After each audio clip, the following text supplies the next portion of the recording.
إن الحمد لله إذا الله سبحانه وتعالى sɛ ɔno Nyankopɔn na ɔbɔ abɔdeɛ nyinaa no saa Nyankopɔn wei yɛde aseda paa de ma no na ɛndora ɛyɛ me sɛ yɛyɛ program bi na time a yɛwie program no na yɛanya nsɛm amanfoɔ bebree frɛfrɛ yɛn na frɛ no a wɔfrɛ no obi wɔ hɔ a na yɛnim sɛ ɔmbɛgye numbers no ɛnka ebi a sponsorship anaasɛ biribi saa nti na wɔn mo baeɛ na mmom ankɔba no saa deɛ akɔba no ne sɛ wɔn mo trɛte yɛn ɛsi ɛdeɛ bɛyɛ nti ɛne yɛrekasa tia sɛ ɛnsa nyɛ adɛn nti ne yɛrekasa apetihyi a nipa wi ɛnyɛ wɔ abere a Bible ne Quran nso ne kan ɛnyɛ etumi ɛnyɛ yɛn pɛ ɛndora yɛyusu Quran chapter 2 verse 219 a otumfoɔ Nyankopɔn ɛreka akyerɛ kɔmhyɛni salam sɛ wɔn mo ba hɔ ba bebisa wo sɛ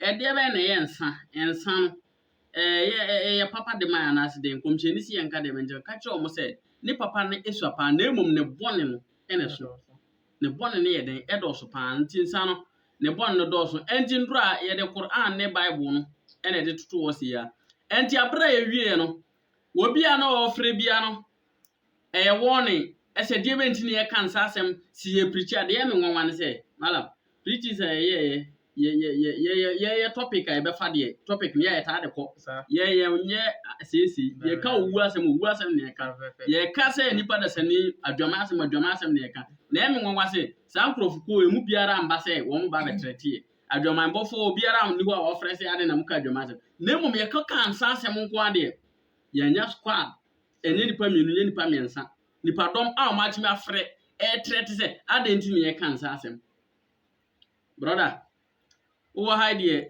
and then mepɛ sɛ wokan Bible no wonyi nsɛm na ɔmuhunu sɛ ampa deɛ yɛreka na ɛfiri yɛnum no ɛnyɛ sɛ yɛn ɛne yɛreka na ɛmu ɛfiri akwasi Bible mu ɛne yɛreka afiri ɛnti deɛ di nkan yɛbɛkɔ Isaiah chapter 5 verse number 11 ne yɛkɔ akɔtie asɛm a Nyankopɔn yɛ den wɔka akyerɛ yɛn ɛwɔ hɔ no asɛm bɛn na ɛwɔ hɔ Isaiah chapter 5 verse 11 Isaiah 5:11 sɛ deɛ bɛn wɔnnue wɔse wɔndue hɔ anom na ndue no wɔn a wɔsɔre anɔpa tututu wɔn a wɔsɔre anɔpa tututu yɛ deɛ de mmusa akyire Isaiah sɛ mundue mu a wɔsɔre anɔpa tututu ɛde ɛmusa akyi ɛnsa a ɛboro nipa akyi na mudi ɛfiri sɛ mɛsɛ ahomakye mesɔre yɛ wɔ da atwa mu 4:17 na maduru zongo gyanhyɛ mɛsɛ mɛkɔ akɔpɛ ayi yɛfrɛ no sɛn bread ɛde ba bɛtiri amala meduru hɔ a bread no manya bi o na emum na ɔma bia ba amanfo ɛwi apetihye ɔma bia ba amanfo obi anya awi bia bo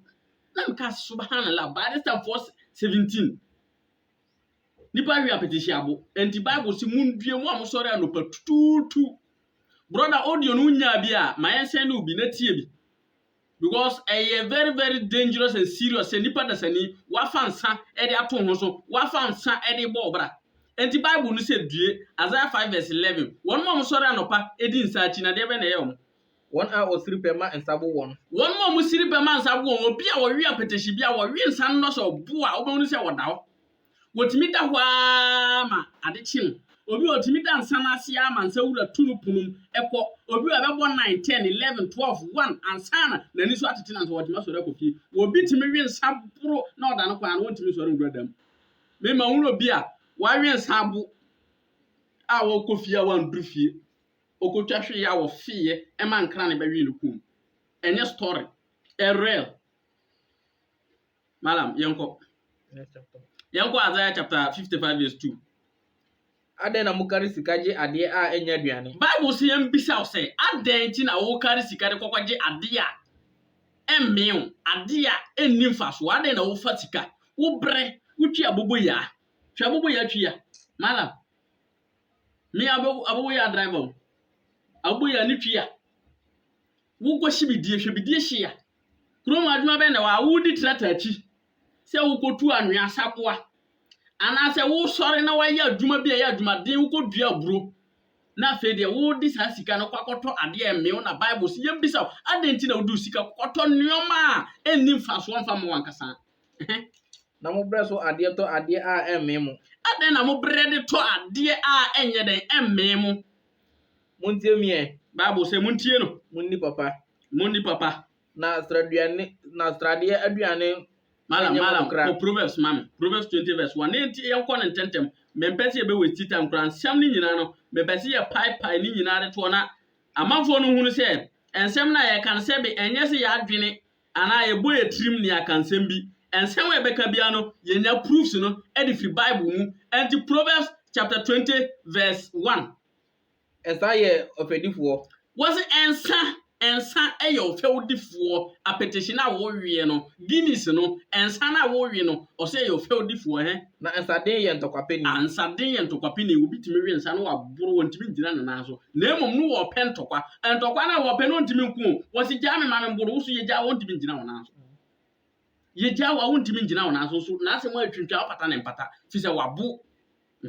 Na obiara a otomu ntentan no nim nyansa. Obi oto nsam ntentan bi adwene no enya adwuma we na meka yenti ankrofo no frɛ me sɛ we na main point na mo se adenti na meka se wo mo se obi a owe nsa bi nim nyansa adenti na meka asa na me kire sɛ brother nyame na meka o Bible no na e ka kire sɛ obi a wo we nsa bi na adwene enya adwuma adwene dantim no enya adwuma ata se efrem si menhwɛ me hu yi o na sɛ menim sɛ me preaching sa minja nsa asɛm na mkoka nsa asɛm de amasa me ne omo benya o na me kura me nipa bɛn ana omo hia me ahumi malam nye ize o ndra na ado ebo 11 nyina mbuzu frɛfrɛ me nanso ye atra ba bi omo pa kire no senka esura hunahuna nka gbotokɔpɛ ne agya ida waye 2019 enye nde ayanya 2 years aka adwuma no ho more experience na aba nimde ne ndɔso de na emom experience no yanya bi what I say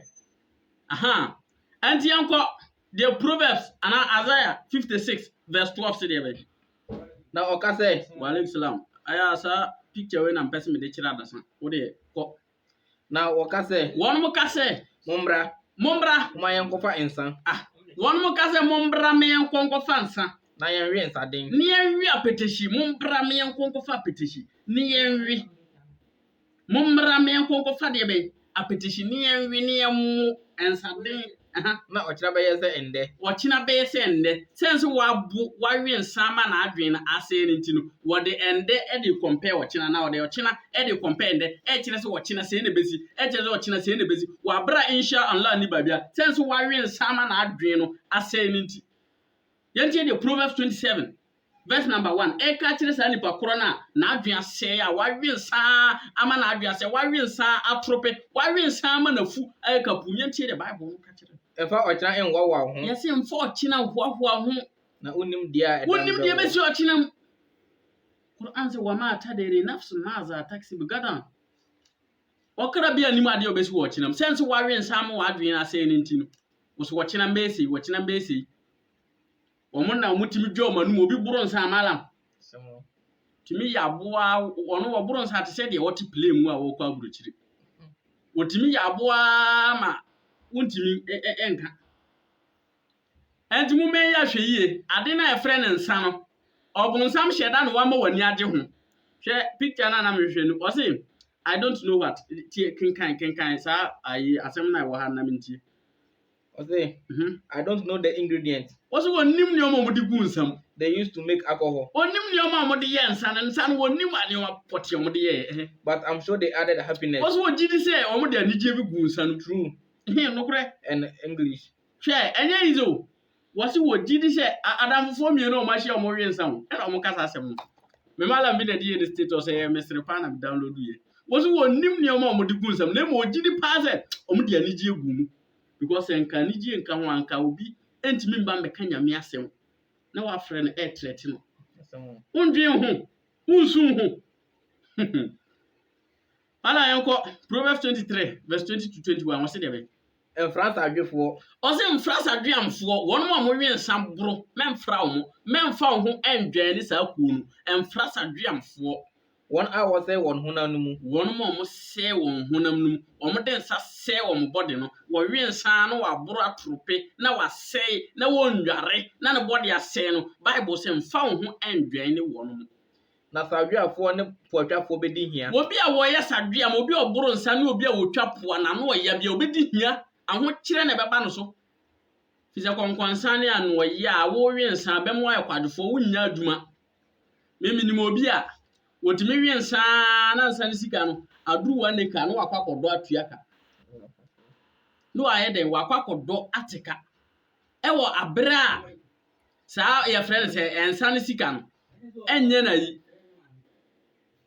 What I say? Na nkenkan Bible ne nko. Yanko Luke chapter 11. Now Luke 21 verse 34 ha. Monhwɛ mo ho yie. Ɔse monhwɛ mo ho yie. Na puatwa ne nsabro ne nkwa ye mo mu dadwene. Wɔse monhwɛ mo ho yie wɔ puatwa ne nsanom ne nneɛma no. Monhwɛ mo ho yie wɔ saa nneɛma no. Na ɔhaw ahyɛ makoma mu ma. Ɔhaw na ɛbɛhyɛ makoma mu ma nti nsa no wanjae a ɛbɛyɛ ɔhaw de ama wo. Enti yɛnkɔ Peter na yɛnyɛ ne ntɛntɛm because obi hia ade no. Mɛba wa Yahuza to. Yate ase. Kenkan 1 Peter no na yɛnkɔ. 1 Peter chapter 4 verse 7. Na yɛntie asɛm a Bible no ɛka de akyerɛ because nipa dasani ɛwɔ sɛ woyɛ adwene no ho adwuma. Ɛbere bi asɛm a meka ne sɛ adwene na Nyame de to wo tim no sɛ woanyɛ ho adwuma a daakye aboa bɛba bɛyɛ mfasoɔ de asene wo. Tie ne fa to w'adwene mu. Ma ne nya adwuma wɔ w'adwene mu ha. Nanso adeɛ nyinaa awie yɛ abɛn. Anneɛma na yɛyɛ nyinaa no na awie yɛ abɛn wo. Nti momma mo adwene mu nti. Ma w'adwene mu nti ma mo nyɛ clear. Na mo ani nda hɔ. Ma w'ani nna hɔ. Ma mpaebɔ. Ɛma mpaebɔ bere bi abɔ mpae. Ma w'ani nda hɔ. Ma w'adwene nyɛ clear. Men di saduamfo akyi men mmoro nsa men nwe nsa pi. Peter 5 verse 8 say dem. Mo ani nda hɔ. Ma w'ani nna hɔ. Peter san ka asɛm akyerɛ. Ɔsi ma w'ani nda hɔ wɔ dasani a wɔte wiase. Ma w'ani nna hɔ. Monwen Ma w'adwene nya adwuma. Ɛfiri sɛ motamfo bɔnsam no Sɛ bɔnsam na wɔkyesi yɛ nana Adam from heaven edi nturo mu besi wiase mu ate na wɔdi adanseɛ sɛ wɔno wɔbɛdaadaa nipa dasani adeɛ Nyankopɔn pɛ no ɛna ɔbɛdrɛse de ama nipa dasani no wayɛ wɔ ada yɛ de ɛhwehwɛ. Sɛ gyata a ɔbobom hwehwɛ Wayɛ deɛ obenya. gyata a wɔbobom hwehwɛ deɛ obenya no. Amene no. Enti Tito yɛ last verse a yɛde twa to ni. Where last verse? Enti yɛntie.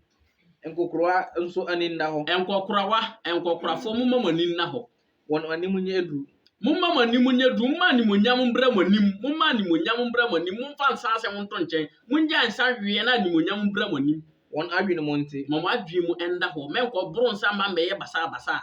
Wɔn ho no ɛnyɛ wɔn den. Ma ho nyɛ wo den. Wowe nsa wo ho bɛyɛ mmerɛ. Wo ho ntimi nyɛ den. Ma ho nyɛ wo den. Gyidie ne ɔdɔ. Gyidie ne wɔdom. Mberewa nso mbɔ wɔn bra sɛdeɛ fata. Ɔmbrewafoɔ nso mommɔ bra pa. Mommɔ bra sɛdeɛ fata. Nipa kronkron.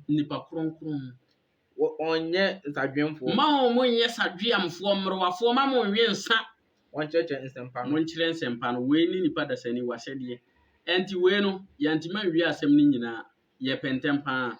Inshallah yɛde continue yɛde ntoafoɔ no bɛba. Na sɛ yɛde ba mo mpɛ video na mo nhwɛ. Na mo a motafrɛ na na mo asɛm na mo kan malam. Ensɛm no nyɛ adwene ne yɛde kaka hu ne saa. Bible and Quran and ye yusu. And inshallah the 5 pillars of Islam atiefo ye church obi assalamu alaikum.